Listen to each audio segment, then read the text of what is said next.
Kalonzo Musyoka, particularly on the issue of violation of the basic rules of natural justice.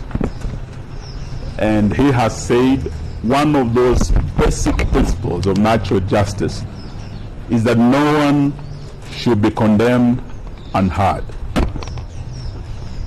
Yesterday was a sad day for this country because His Excellency Rigathi Gachagua, who had submitted himself to the jurisdiction of both houses of parliament and never missed a sitting, never was late, both in the National Assembly and in the Senate. And even when he was given the opportunity to sit as his charges were being read to him, he chose to face his accusers on his feet rather than on his knees. And he stood throughout the reading of the 11 charges. The last 2 weeks must have been very stressful for him.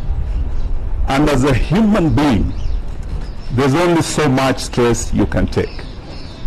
His doctors have told us here today that when he was admitted here, he had serious chest pains. In fact, he had very high blood pressure. The stress he had gone through, he was short of getting a stroke. But they admitted him, they have managed him overnight. And we thank Dr. Gikonyo and his able team of doctors for the good care they have given His Excellency Rigathi Gachagua.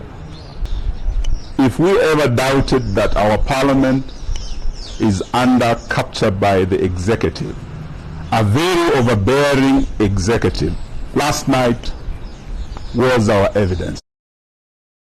Our parliament is dancing to the tune of the executive, both the National Assembly and the Senate. There was no reason why these proceedings could not have been postponed until Saturday. What was the hurry?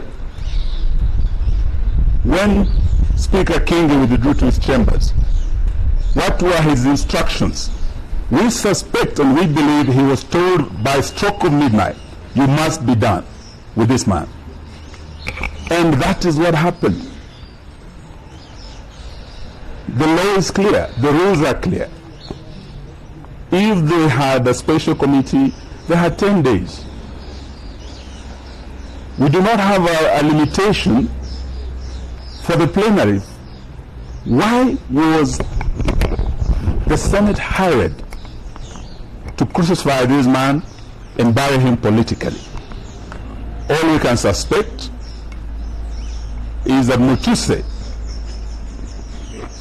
was just a hired assassin on a mission, and that was evident throughout cross-examination. And we must thank His Excellency the Deputy President's lawyers. They brought out the truth that, and this is what Senator Wambua asked Mutuse, whose motion is this?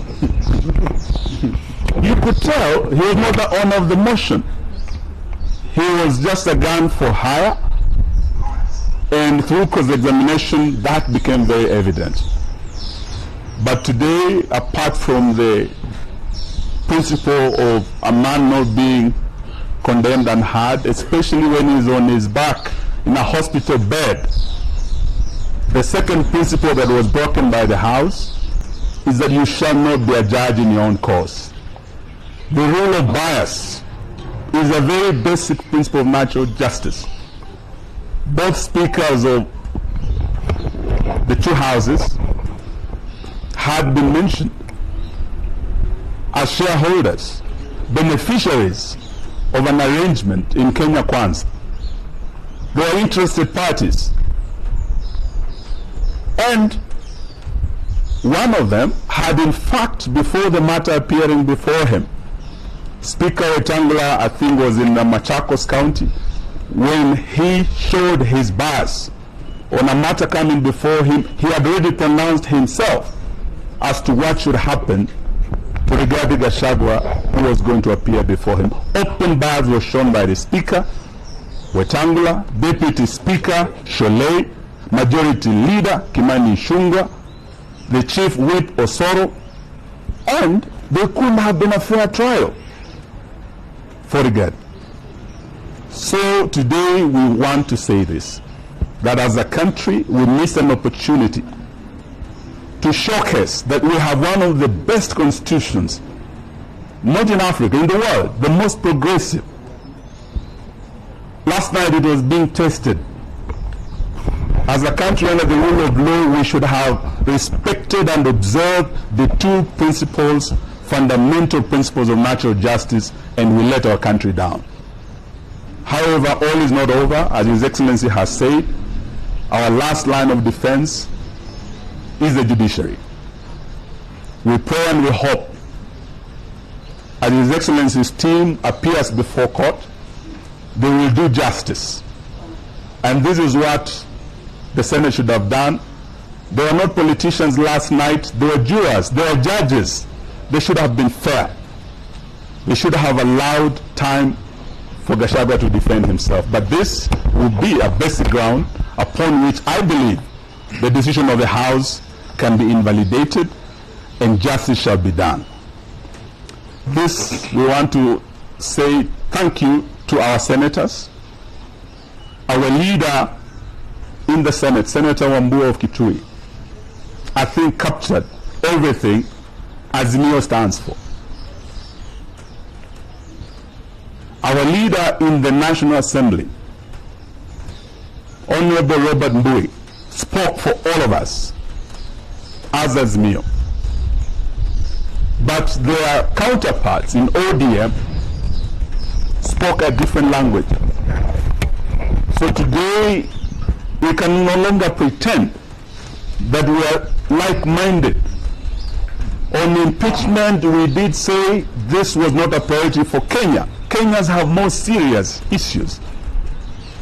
Kenyans cannot take their kids to school because of the failed new funding model in our universities. Patients are dying because when you go to hospitals now, dialysis, you're being turned away. When you have no money, you are a poor person, you are condemned to death by William Ruto and his failed policy, Adani Shah. These are issues that even as we speak, as Azimio, we have differed, not just on this impeachment, not just on joining the broad-based government. We have also differed on Adani, and yesterday we were in court led by senior counsel. Kenyans will on 22nd of October see who is really fighting for them, because we'll be back in court to continue the fight against corruption. In open court. In open court, we will be there on 22nd. We welcome all Kenyans to come, but the matter as it rests today rests with the judiciary.